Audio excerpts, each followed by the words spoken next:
my name is Linn and this is the Darbin Orvar channel, and today we're going to build a coffee table from reclaimed wood. For today's video, I really wanted to do a very DIY friendly project. A build that is very simple to construct, where you don't need a lot of tools and where the design is really in center. You know, something where you can really play around and be creative. So for this project here, I'm using reclaimed wood. And this is great if either you have wood lying around that you don't quite know what to do with, or you can visit a salvaged yard or some other store that carries old wood and then really kind of have fun with it and make it your own. So let's get building.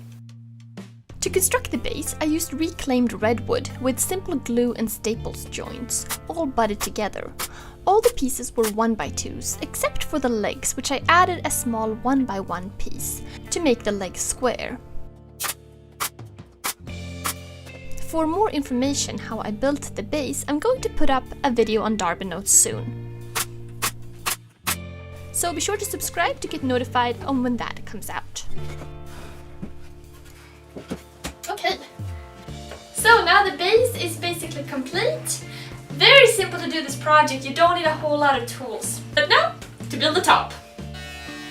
I had picked up a whole bunch of different reclaimed wood boards for the top.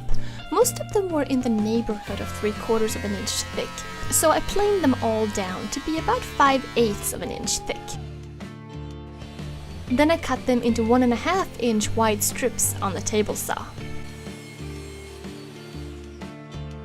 The pattern on the top is all about miter joints. So I got all the wood lined up and I started making miter cuts. I knew that I had just enough wood to cover the 2x3 feet plywood board that I was going to nail them all down to, so I had to be a bit careful and not waste any wood. I really wanted to create some contrast here between the different boards, and there was a variation here to play with, such as pine and fir, oak, and some boards had some stain on them. So I just kept cutting and playing with my pattern until I had a design I was happy with. So I have all the pieces cut up here and I have carefully moved them to the side, trying to remember, you're trying to keep the pattern intact. So let's get building. I'm letting these boards run wild here so I don't have to be as precise, and then I'm just gonna cut that off at the end later. I realized as I was laying these down that a few of the strips were just a touch thinner than the other ones, so I cut up a couple of pieces of hardstock and just put a few pieces underneath the thin boards to make the tabletop even. Since I was using relatively short staples, I made sure that the wood had good glue contact everywhere. It was just kind of exciting to see it take form.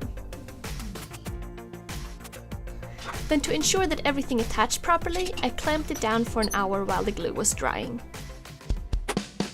Then I set up the circular saw with wood as a guide to clean up the edges. Next step, to give the top more of a finished look, I cut up a frame for it using some reclaimed fir. I mitered the edges and then I just glued and stapled those pieces to the top. After that, I gave the base a good sanding with a block sander, and I smoothed out the top with a palm sander.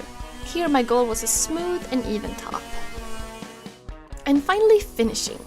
I decided to spray water-based polyurethane because it dries so fast with the HomeRite Max Pro sprayer, which is what I used on the nightstand as well.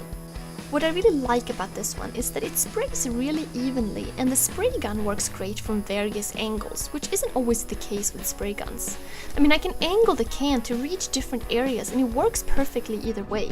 It doesn't lose pressure or start sputtering, you get a nice, even flow. So I give the bottom and the top of the base a nice coat, as well as the bottom and the top of the tabletop to seal and protect it. So here is the finished coffee table. Now I think this is just really kind of a fun build and very quite different from what I usually build, and it's kind of, yeah, quite interesting. And what I love about this is that you can totally vary up the design to fit your style and whatever materials you have to work with. You can play and create all kinds of different patterns.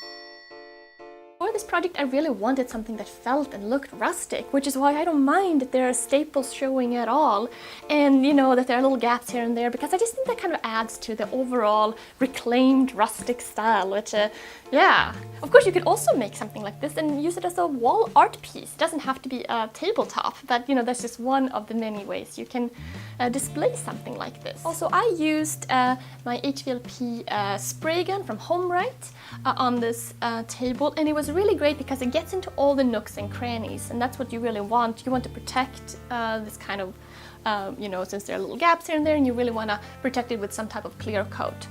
So the sprayer was really great for that because it makes it so much faster, first of all, and then it just kind of really covers everything really nicely. Well, of course you could use a brush if you don't have a sprayer, but that's just a really nice option. So thank you guys so much for watching. Don't forget to check the description for more information.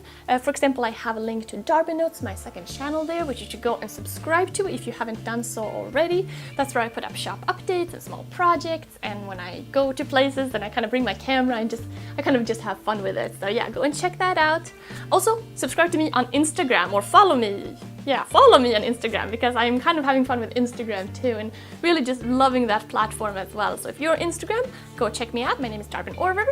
Otherwise, thank you so much for watching, and I'll see you in a couple of days. Bye!